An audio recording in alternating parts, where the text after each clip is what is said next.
네, 다음 달 자민당 총재 선거에서 유력 후보로 꼽히는 다카이치 사나에 전 경제안보 담당상이 5,500억 달러 규모의 대미 투자와 관련해 재협상 가능성을 언급했습니다.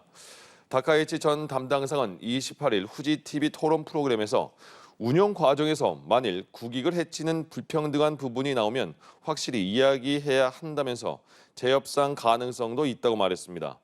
양강 후보로 꼽히는 고이즈미 신지로 농림수산상은 이번 합의가 그렇게까지 불평등하지는 않다는 인식이라고 말했습니다.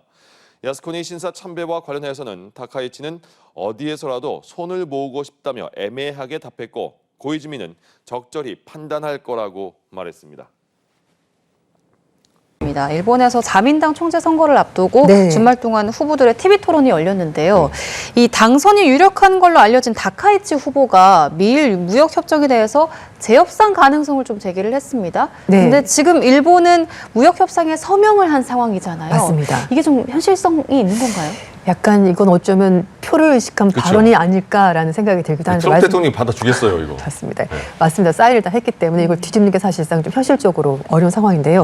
그럼에도 불구하고 어제 후지TV 토론회에서 자민당 총재 후보 5명이 이제 토론에 임했는데요. 사회자가 물어봤습니다. 미국과 합의한 5,500억 달러 규모의 대미 투자 합의에 대해서 불평등한 요소가 있다고 생각하십니까? 만약에 생각하신다면 손을 들어주십시오 라고 말했더니 다카이치 사나에 전 경제안보 담당상이 손을 번쩍 들었습니다. 얘기를 한 것이 이 투자 운용 과정에서 만약에 일본의 국익을 해칠 가능성이 있는 불평등한 부분이 만약에 발견이 된다면 확실히 이야기해야 된다. 재협상 가능할 것 같다. 이렇게 말했습니다. 지금 다카이치 후보와 양강 구도를 이루고 사람이 바로 고이즈미 신지로 농림수산상인데요. 하지만 농림수산상은 이번 합의가 그렇게까지 불평등하다고 생각하지는 않는다라고 말하면서도 협상 결과는 평가받아야 될 것 같다라면서 약간 좀 중간자적인 입장을 밝혔습니다. 그리고 다카이치 후보는요, 시마네 현의 다케시마의 날 행사에 대해서 차관급이 아니라 장관급이 참석해야 된다라고 얘기를 한 겁니다. 지금까지는 차관급이 참석을 했었거든요. 그런데 다카이치 후보는 그 자민당이 공개한 그 토론회에서 사실 이제 독도를 일본은 다케시마라고 부르지 않습니까? 그래서 이 독도 문제에 대해서 장관이 참석하는 것이 좋지 않겠냐라고 말하면서 눈치 볼 것 없다. 모두가 일본 영토라는 것을 알아야 되지 않겠습니까? 라고 얘기를 한 겁니다. 이것도 바로 잡아줘야겠네요. 네. 근데 2013년부터 지금 13년 연속으로 해서 다케시마날에 차관급을 일본 정부가 보내는데요. 다카이치 후보는 한 발 더 나아가서 장관급을 보내야 된다라고 얘기를 하는 겁니다. 근데 사실 다카이치 후보는 그 신사에도 참배한 적이 있었기 때문에 진짜 좀 극우고 여러 면에서 좀 문제가 많은 발언 그리고 자신의 극우 성향을 숨기지 않고 아주 과감하게 얘기를 하고 있습니다.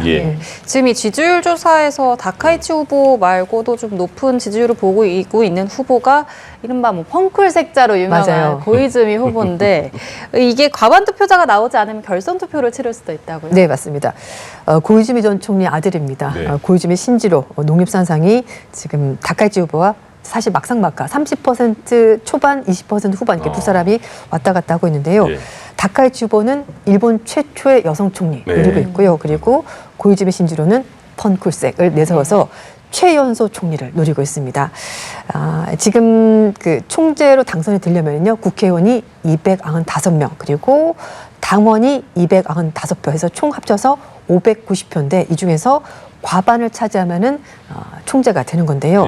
지금 지지율만 보더라도 30% 초반, 20% 후반 이렇게 되기 때문에 두 사람 중에서 1차 투표에서 과반을 차지할 가능성이 좀 낮습니다. 그래서 결선 투표를 갈 거다라고 얘기하는데요. 일단 지금 예선 투표에서 상위 1, 2위, 그러니까 표를 가장 많이 얻은 두 사람이 결선 투표에 진출하게 되는데요. 결선 투표는 1차 때와는 달리 국회의원 295표에다가 각 지방, 그러니까 자치단체인 도도부원에 한 표씩 주거든요. 그래서 47표를 합쳐가지고 거기서 과반을 얻게 되면은 당선이 되는 겁니다. 사실 그 다카이치 후보가 작년 자민당 총재 선거에서 성적이 굉장히 좋았거든요. 근데 결선 투표에서 이시바 시게로 총리에게 밀려서 떨어졌습니다. 그래서 이번에도 좀 선방하지 않을까라는 예상이 있긴 한데요. 근데 이제 사실은 부동표가 문제입니다. 예. 국회의원들 중에서 약 20%가 아직까지 정확한 지지 후보를 말하지 않은 상황인데요. 지금 현재로서는 295표 가운데 30%의 국회의원들이 고유주 및 신주로 지지한다를 밝혔고 예. 나머지 20%가 아직 입장을 밝히지 않았기 때문에 이 20%의 부동표가 어디로 가느냐에 따라서 향방이 갈릴 것으로 보입니다. 예.